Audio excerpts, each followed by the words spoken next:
माणिक्यलाल वर्मा राजकीय महाविद्यालय भीलवाड़ा में लोक प्रशासन में एमए करने वाले विद्यार्थियों के लिए हम सामाजिक प्रशासन का अध्ययन कर रहे हैं। सामाजिक प्रशासन प्रश्न पत्र आपके एमए फाइनल ईयर में चलता है। सामाजिक प्रशासन का अध्ययन करते हुए हम सामाजिक प्रशासन के अवधारणात्मक अध्ययन कर चुके हैं। आप विगत वीडियो को देखेंगे तो आपको समझ में आएगा कि सामाजिक प्रशासन का अर्थ, क्षेत्र, प्रकृति क्या है। हम पिछले 2-3 वीडियो से सामाजिक प्रशासन का संगठन पढ़ रहे हैं केंद्रीय स्तर पर। राज्य स्तर पर सामाजिक प्रशासन किस प्रकार कार्य करता है, इसका अध्ययन हम बाद में करेंगे। फिलहाल हम केंद्रीय स्तर पर सामाजिक प्रशासन का अध्ययन करते हुए केंद्रीय स्तर पर सामाजिक प्रशासन की संगठनात्मक स्थिति को समझ रहे हैं और इसके कुछ वीडियोस आप देख चुके होंगे। यूट्यूब पर नहीं देख चुके हैं तो आप देखिए, ताकि आपको ये वीडियो समझने में आसानी होगी। हम इस क्रम में समाज कल्याण मंत्रालय का अध्ययन प्रारंभ कर चुके थे।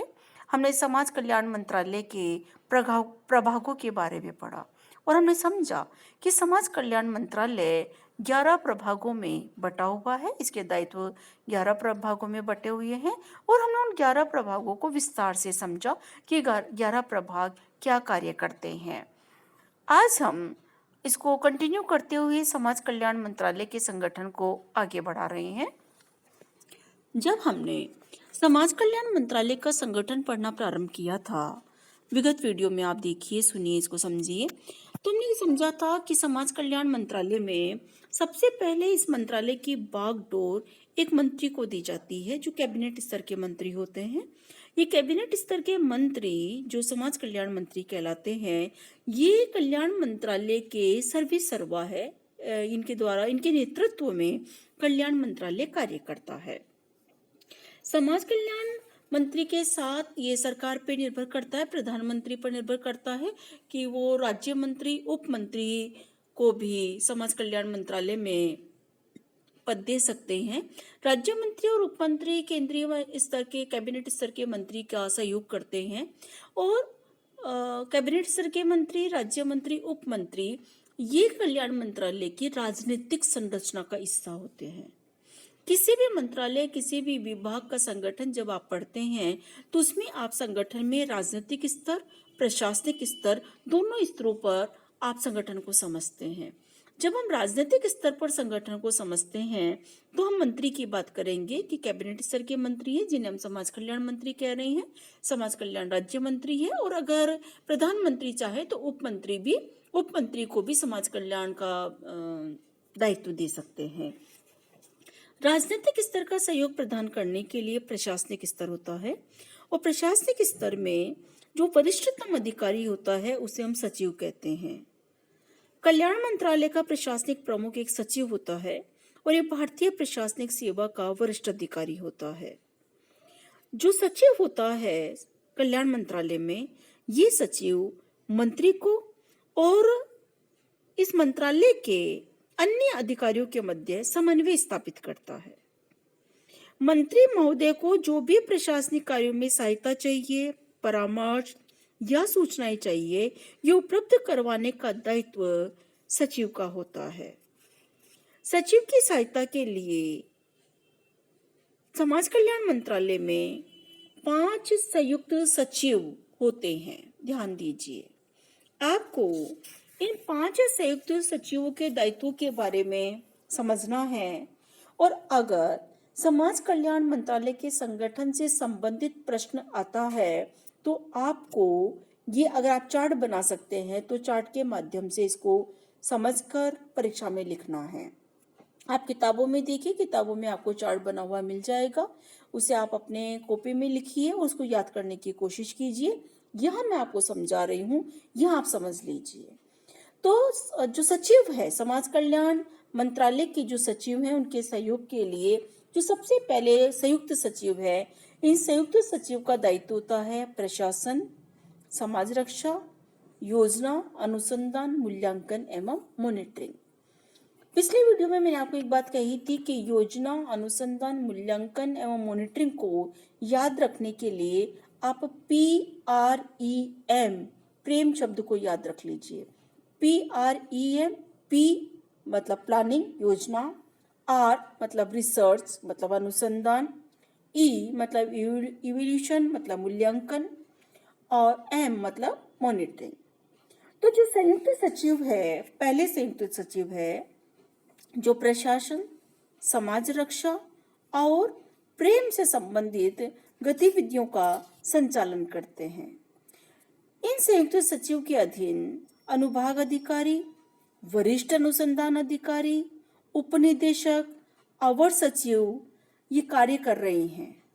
और ये जो पूरा एक यूनिट संयुक्त सचिव के साथ लगा हुआ है, ये सब अधिकारी, मंत्रालयिक कर्मचारी और भी हैं, क्लर्क्स लगे हुए हैं, सहायक अधिकारी लगे हुए हैं। ये सब अधिकारी संयुक्त सचिव के जो दायित्व है समाज रक्षा से संबंधित, योजनाएं बनाने से संबंधित, समाज कल्याण के लिए रिसर्च करने से संबंधित कि समाज के किस वर्ग को क्या समस्याएं हैं। जैसे जब हम प्रभाग देख रहे थे तो आपने एक प्रभाग देखा दत्तक ग्रहण से संबंधित, कि एक प्रभाग है दत्तक ग्रहण। तो ये अनुसंधान का विषय है कि हमारे देश में दत्तक ग्रहण की कार्य योजना किस प्रकार से बनाई जाए। अब कार्य योजना बनाने के लिए आपके पास आंकड़े होने चाहिए कि कितने बच्चे हैं जो अनाथ हैं, जिनको किसी को गोद दिया जा सकता है, कितने ऐसे माता पिता हैं जो गोद लेने के इच्छुक हैं, उन बच्चों की जिन्हें गोद दिया जाना है उनके आंकड़े राष्ट्रीय और अंतर्राष्ट्रीय स्तर पर उपलब्ध होने चाहिए। कभी ऐसा भी होता है कि अंतर्राष्ट्रीय स्तर पर भी कोई सी एजेंसी के माध्यम से बच्चों को गोद दिया जा सकता है।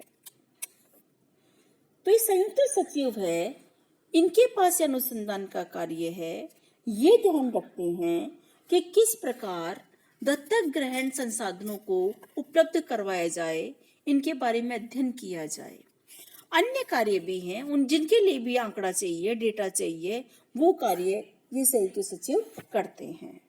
मूल्यांकन करना कि जो योजनाएं बनाई गई थी उन योजनाओं की क्रियान्विति का स्तर क्या है, क्या जिन लक्ष्यों को दृष्टिगत रखते हुए योजना बनी थी वो लक्ष्य प्राप्त हो रही हैं, और समय समय पर मॉनिटरिंग करना कि कार्य ठीक ढंग से हो रहा है या नहीं, योजनाएं क्रियान्वित हो रही है या नहीं, फील्ड में कार्य हो रहा है या नहीं, जिन लोगों को लक्षित करके कार्यक्रम बनाए गए थे उन लोगों तक उन कार्यक्रमों का लाभ पहुंच रहा है या नहीं, ये सब कुछ देखना इन संयुक्त सचिव का दायित्व है।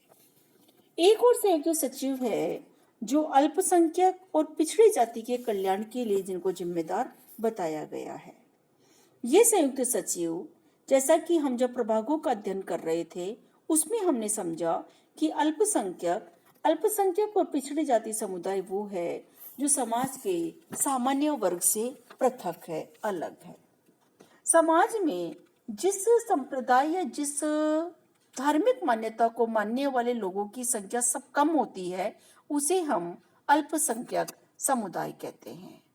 अल्पसंख्यक समुदाय की अपनी कुछ सामाजिक समस्याएं हो सकती है, तो उनको मुख्य धारा के समकक्ष सुविधाएं देने के लिए और उनकी समस्याओं का समाधान करने के लिए ये संयुक्त सचिव उत्तरदायी है।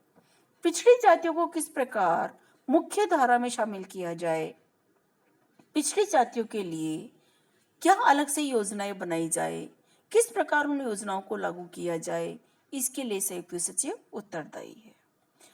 ठीक इसी प्रकार अनुसूचित जाति के विकास के लिए एक और संयुक्त सचिव को उत्तरदायी सौंप दिया गया है कि यह संयुक्त सचिव अनुसूचित जाति के विकास के लिए जिम्मेदार होंगे। हमारे देश में अनुसूचित जातियों को मुख्य धारा से हमेशा वंचित रखा गया और इसके पीछे सामाजिक कारण है, सामाजिक सोच है। शिक्षा से वंचित रखा गया, जब शिक्षा से वंचित है तो उनका आर्थिक विकास नहीं हो पाया, उनके साथ सामान्य वर्ग के लोगों के द्वारा भेदभावपूर्ण व्यवहार किया गया जिसके कारण उनका शोषण हुआ। यह शोषण शारीरिक भी था, मानसिक था, भावनात्मक था।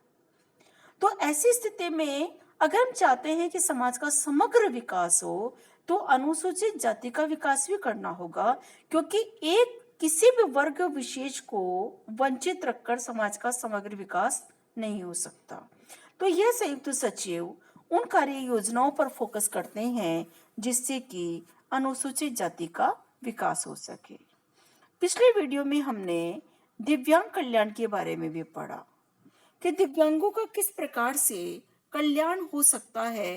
इस बात के लिए एक संयुक्त सचिव को उत्तरदायी बना दिया गया, जो कि चाहे वह दृष्टिबाधित दिव्यांग है या जिन्हें सुनने की समस्या है वो दिव्यांग हो सकते हैं, कोई अस्थिर रोग के कारण दिव्यांग हो सकता है, किसी भी प्रकार की ऐसी अवस्था जिससे एक व्यक्ति की शारीरिक क्षमता में कमी आ जाती है, सामान्य व्यक्ति की तुलना में उसे एक पृथक सहयोग की आवश्यकता होती है।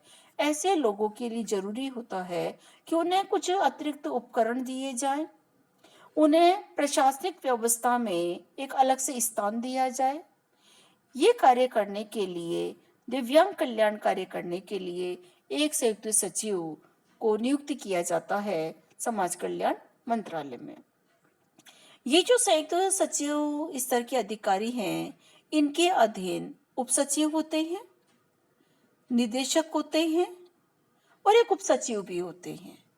ये जो एक उप सचिव है जो राष्ट्रीय एकता के लिए उत्तरदायी होते हैं, और जो दूसरे उप सचिव का हमने जिक्र किया वो संयुक्त सचिव का सहयोग करते हैं दिव्यांग कल्याण में।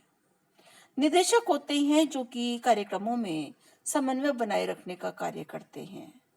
ये जो संयुक्त सचिव अधिकारी हैं, ये और इनके अधीन जो कार्मिक है वो राष्ट्रीय एकता, दिव्यांग कल्याण और मंत्रालय के अन्य प्रभागों के साथ भी समन्वय स्थापित करते हैं ताकि अन्य जो योजनाएं बन रही है उनका लाभ दिव्यांग कल्याण में सहायक हो सके, और साथ ही मूल रूप से जो समाज कल्याण के लक्ष्य है वो प्राप्त हो सके।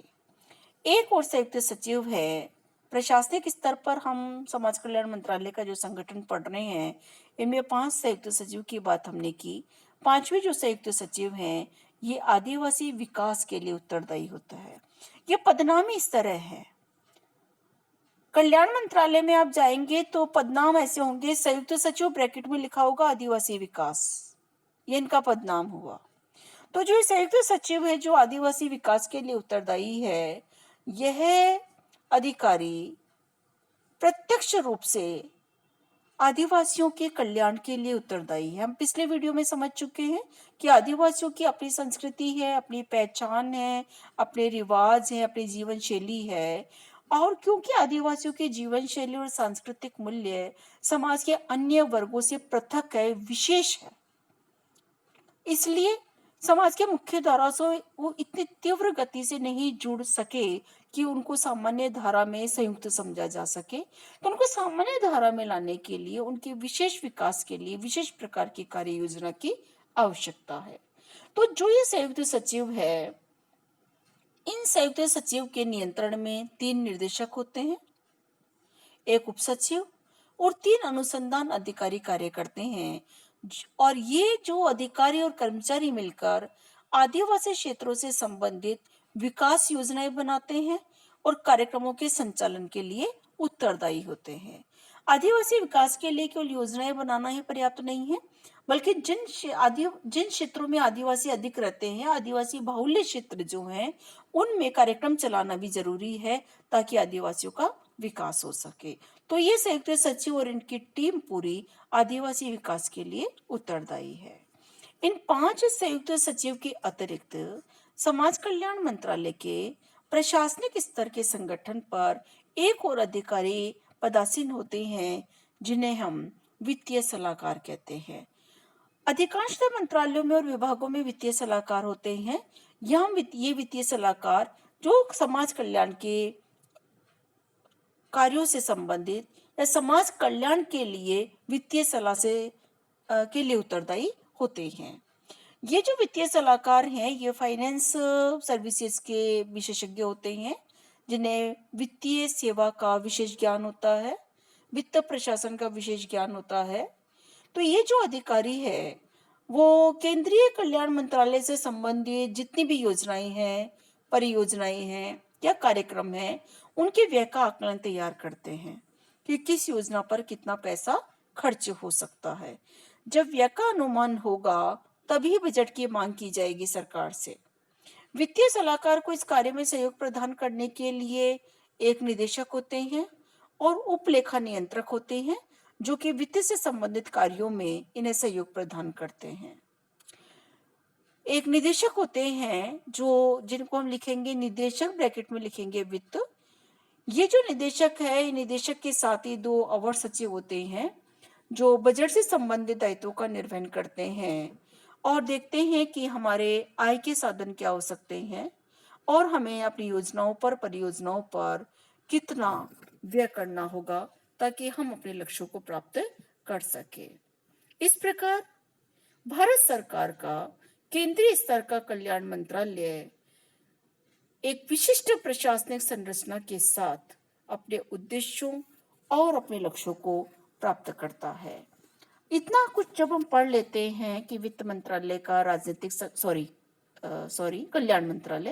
कल्याण मंत्रालय का राजनीतिक संगठन क्या है, इसका प्रशासनिक संगठन क्या है, संयुक्त निदेशक, वित्त सलाहकार, उसकी 11 प्रभागों के बारे में पढ़ते हैं, तो हमारा ये टॉपिक पूरा हो जाता है कि समाज कल्याण मंत्रालय का संगठन क्या है, जो कि हमारे सिलेबस में सेक्शन ए में है, फर्स्ट में है। आप समाज कल्याण मंत्रालय को अपने पुस्तकों में पढ़िए, इसके चार्ट को समझिए। चार्ट समझने में किसी भी प्रकार की दिक्कत हो तो आप मेरे से कभी भी बात कर सकते हैं, संपर्क स्थापित कर सकते हैं। इसका आप अध्ययन कीजिए और कोई भी समस्या हो तो हमको अवगत करवाइए।